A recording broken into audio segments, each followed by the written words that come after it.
السلام علیکم ریڈرز، امید ہے سب لوگ خیریت سے ہوں گے۔ میں اسیر محبت ہو گیا کی ایپیسوڈ 6 لے کر آپ کی رائٹر حاضر ہے۔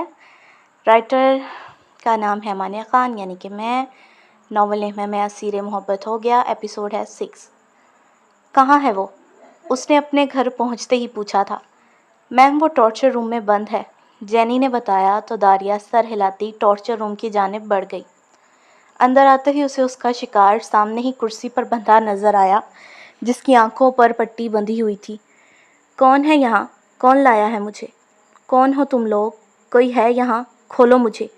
سامنے والا اپنے بندھے وجود کو آزاد کرنے کے لیے جسم کو حرکت دیتا زور زور سے چیخ رہا تھا، جبکہ داریا کو اس کی چیخیں کانوں میں چبھی تھیں۔ آنکھوں سے پٹی ہٹاؤ اس کے۔ داریا نے اس آدمی کے سامنے پڑی کرسی پر ٹانگ رکھ کر بیٹھتے راجر سے کہا، جس پر اس نے اس شخص کی آنکھوں سے پٹی ہٹائی تھی۔ اس کی آنکھوں سے جیسے ہی پٹی ہٹی تو ایک دم سے اس کو کمرے کی روشنی چبھی تھی، اس لیے فوراً آنکھوں کو بند کرتے اس چبھن سے راحت پائی تھی اس نے، جبکہ داریا تو اسے دیکھ کر شاکڈ تھی۔ تم؟ داریا نے سیدھا ہو کر بیٹھتے حیرت سے کہا تو اس نے بھی داریا کی آواز پر پٹ سے آنکھیں کھولی تھیں۔ اس کے خوبصورت چہرے پر ابھی بھی نیل واضح تھے، جو صبح داریا کو بچانے کے لیے ان گنڈوں سے لڑ کر اس سے ملے تھے، اور براؤن آنکھیں بھی سوجی ہوئی تھیں۔ داریا تم یہاں؟ تم نے مجھے کڈنیپ کیا ہے؟ اس نے حیرت سے پوچھا تو داریا واپس سے کرسی کی بیک سے ٹیک لگا کر ٹانگ پر ٹانگ رکھ چکی تھی۔ ہاں میں نے ہی تمہیں کڈنیپ کیا ہے، داریا نے سکون سے جواب دیا تو زازان آنکھیں پھاڑے اسے دیکھتا رہ گیا تھا۔ اوہ اچھا، تمہیں میری جدائی برداشت نہ ہوئی؟ ابھی صبح ہی تو ملے تھے ہم، اور کڈنیپ کروانے کی کیا ضرورت تھی؟ مجھے کہہ دیتی، میں خود آ جاتا ساتھ ہی۔ بس، زازان اپنی ہی سوچ کے مطابق پٹر پٹر بول رہا تھا جب داریا نے غصے سے اس کو چپ کروایا تھا۔ بہت ہو گئی تمہاری بکواس، مجھے کوئی شوق نہیں تم سے دوبارہ ملنے کا۔ مجھے تمہاری سپاری ملی ہے۔ سپاری کا مطلب جانتے ہو؟ یعنی تمہاری موت میرے ہاتھوں سے لکھائی گئی ہے، اس لیے تم یہاں داریا کے سامنے بیٹھے اپنی زندگی کے آخری لمحے گزار رہے ہو۔ داریا نے اسے دیکھتے حد درجہ ٹھنڈے لہجے میں کہا تو زازان کی بیک بون میں بھی سرسراہٹ ہوئی تھی۔ مگر مجھے کون مارنا چاہتا ہے؟ زازان نے پوچھا۔ تمہارے چچا کی جانب سے ملی ہے سپاری، داریا نے جینی سے کچھ تصویریں پکڑ کر اس کے سامنے کرتے کہا، جن میں اس کے چچا راجر سے کچھ بات کر رہے تھے۔ زازان تو ان تصویروں کو دیکھ شاکڈ تھا۔ اسے پتا تھا اس کے چچا بہت برے تھے، مگر اس حد تک برے ہو سکتے تھے اسے اندازہ نہیں تھا۔ اوہ، تو میری جائیداد ہتھیانے کے لیے ان کا یہ پلان ہے۔ ٹھیک ہے، میں تمہارے سامنے ہوں، مار دو مجھے، زازان نے دکھی انداز میں کہتے اس کی آنکھوں میں دیکھا تھا۔ داریا بس خاموشی سے اسے دیکھ رہی تھی۔ تو تمہارے چچا تمہاری جائیداد کے لیے تمہیں مارنا چاہتے ہیں؟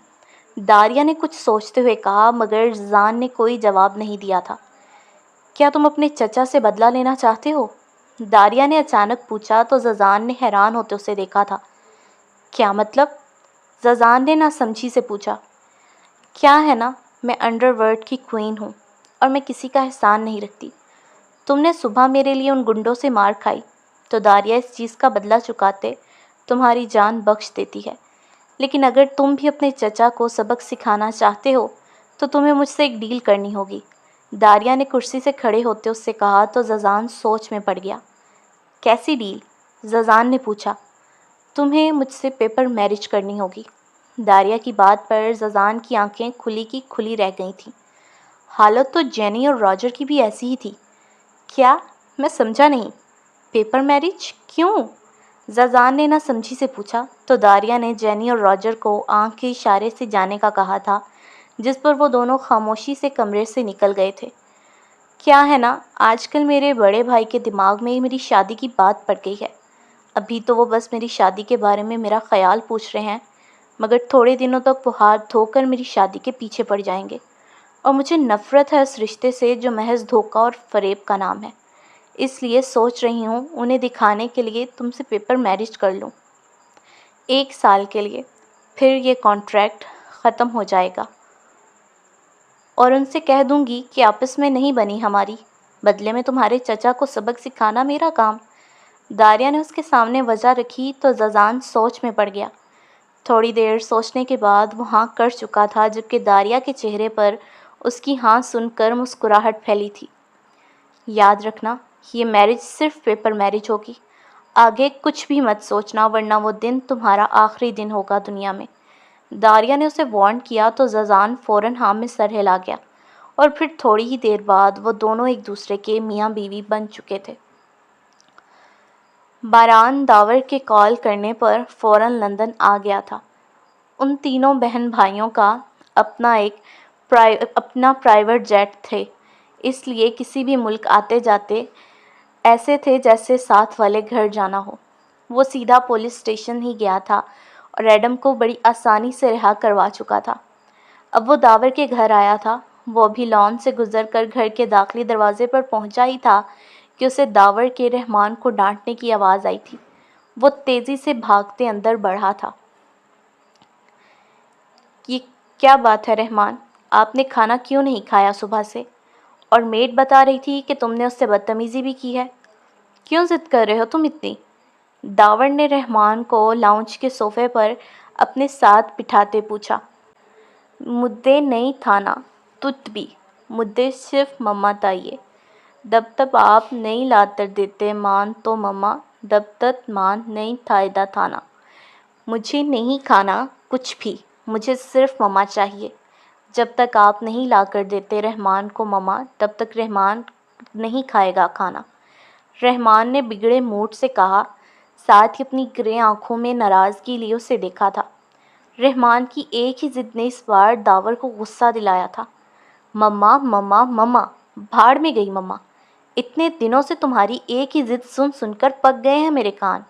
بہت ہو گئی تمہاری ضد اور میرا لاڈ، اب تمہاری زبان پر یہ لفظ نہ آئے ورنہ مجھ سے برا کوئی نہیں ہوگا۔ وہ رحمان پر چیختا ہوا بولا تو اس کے غصے اور ڈانٹ پر رحمان نے ڈر کر رونا شروع کر دیا تھا۔ کیا ہو رہا ہے یہاں؟ ہمت کیسے ہوئی تمہاری رحمان کو ڈانٹنے کی؟ باران نے وہاں آتے ہی روتے ہوئے رحمان کو اٹھا کر گلے لگایا تھا، ساتھ ہی اس کی کمر تھپک کر اسے چپ کروانے لگا۔ دماغ خراب ہو گیا ہے اس کا، ساتھ میرا کرنے پر تلا ہے۔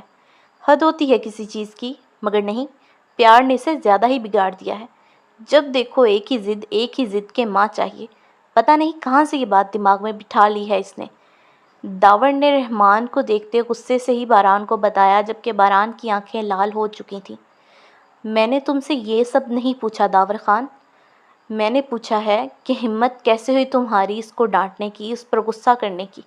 باران نے داور سے دگنے غصے میں کہا تو وہ اسے حیران ہو کر دیکھنے لگا۔ میں باپ ہوں اس کا، برے بھلے کے لیے ڈانٹ سکتا ہوں اسے۔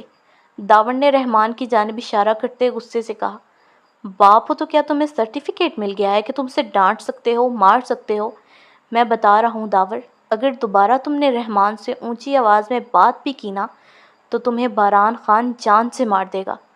باران نے اسے وارن کرتے کہا۔ وہ دونوں 6 فٹ کے خوبرو نوجوان 1.5 فٹ کے 3 سالہ بچے کی وجہ سے لڑ رہے تھے۔ تم اپنے بڑے بھائی سے لڑ رہے ہو اور مجھے میرے نام سے پکار رہے ہو؟ بھولو مت میں بڑا بھائی ہوں تمہارا، اور جس کی خاطر تم مجھ سے لڑ رہے ہو، مجھے جان کی دھمکی دے رہے ہو، وہ میرا بیٹا ہے۔ مجھے اچھے سے پتہ ہے اس کے لیے کیا بہتر ہے اور کیا نہیں۔ داور نے اسے گھورتے ہوئے کہا۔ دونوں کی ہی آنکھیں لال اور ہاتھوں کے ساتھ گردن کی نسیں ابھری ہوئی تھیں۔ رحمان تو ان دونوں کے لڑنے پر اور زیادہ سہم گیا تھا۔ دیکھ لیا میں نے کہ تم کتنی فکر کرتے ہو اس کی۔ کیا مانگ لیا ہے اس نے تم سے؟ صرف ماں ہی مانگی ہے نا تم سے؟ کر لو شادی، لا دو اسے ماں، کوئی بہت بڑا کام تو نہیں تمہارے لیے۔ لیکن اب بہت ہوا، میں لے کر جا رہا ہوں اپنے بچے کو اپنے ساتھ۔ خبردار جو تم اب میرے بچے کے سامنے آئے تو میں رکھ لوں گا اس کا خیال، اور اس کی خواہشیں اور ضدیں بھی پوری کر سکتا ہوں میں۔ اب رحمان یہاں نہیں رہے گا۔ باران نے اپنا فیصلہ سنایا تھا، جبکہ ڈر کے مارے رحمان نے اپنے چھوٹے چھوٹے بازو اس کی گردن کے گرد کس کر گزارے ہوئے تھے۔ لے جاؤ، مجھے بھی سکون آئے گا کچھ دن، جان چھوڑو میری، لے جاؤ خوشی سے۔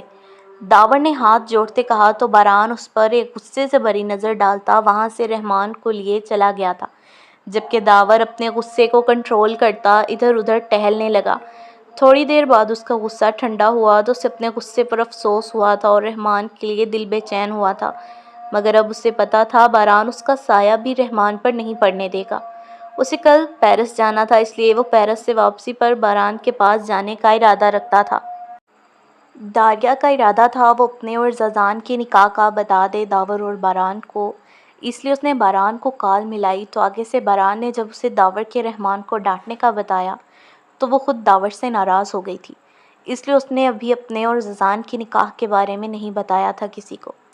ایک تو زازان بھی نکاح کے بعد نہ جانے کہاں گیا ہوا تھا بنا بتائے، پر داریا کو بھی فکر نہیں تھی کیونکہ یہ محض ایک کانٹریکٹ تھا۔ آج اتوار تھا اس لیے وہ گھر پر ہی تھا، جبکہ رحمان سو رہا تھا ابھی تک کیونکہ رات وہ دیر سے سویا تھا۔ باران کچن میں کھڑا اپنے لیے خود کافی بنا رہا تھا۔ اس کے گھر میں ڈھیروں ملازم تھے اور کچن کے لیے بھی ملازمہ رکھی ہوئی تھی، مگر وہ کافی ہمیشہ خود بناتا تھا کیونکہ اسے کافی صرف اپنے ہاتھ کی پسند تھی۔ ماتھے پر بکھرے بال، بلیک کلر کی بنیان جس سے اس کے باڈی بلڈر والے بازو نظر آ رہے تھے، اور گرے ٹراؤزر پہنے کچن میں کھڑا کافی بناتا وہ بہت ہی زیادہ کول لک دے رہا تھا۔ بلیک کلر کے مگ میں کافی ڈال کر وہ کچن سے باہر نکلا تو اس کا ایک ملازم اس کے پاس آیا تھا۔ سر، ایک لڑکی آئی ہے، کہتی ہے کسی نے اسے بتایا ہے یہاں ملازمہ کی ضرورت ہے۔ ملازم کی بات پر اس نے سر ہلاتے اس لڑکی کو اندر بھیجنے کا کہا۔ اسے کچن کے لیے ملازمہ کی ضرورت تھی کیونکہ پرانی والی نے کچھ دنوں کے لیے چھٹی پر جانا تھا، اس لیے اس نے اپنی پرانی والی ملازمہ سے ہی نئی کا بندوبست کرنے کے لیے کہا تھا۔ ملازم کو بھیج وہ لاؤنج میں رکھے صوفے پر بیٹھ کر اپنا موبائل یوز کرتے ساتھ اپنی کافی انجوائے کرنے لگا۔ السلام علیکم صاحب جی۔ وہ اپنے موبائل میں مگن تھا کہ کسی کی سریلی اور میٹھی آواز پر بے ساختہ اس کی نظریں سامنے اٹھی تھیں، جبکہ اسی وقت اس لڑکی نے بھی اپنی جھکی پلکوں کو اٹھایا تھا۔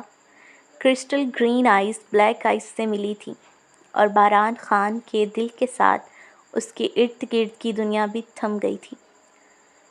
سو ریڈرز، یہ تھی ایپیسوڈ نمبر 6۔ امید ہے آپ لوگوں کو اچھی لگی ہوگی۔ اچھی لگی ہو تو لائک کر دیجیے گا، کمنٹ سیکشن میں بتائیے گا بھی ضرور آپ کو ایپیسوڈ کیسی لگی۔ اگر آپ نے چینل کو سبسکرائب نہیں کیا تو کر لیجئے تاکہ نیو آنے والی ایپیسوڈز آپ کو ملتی رہیں۔ بیل آئیکن کو کلک کرنا مت بھولیے گا۔ So stay blessed with happiness, ہنستے رہیں مسکراتے رہیں۔ اللہ حافظ۔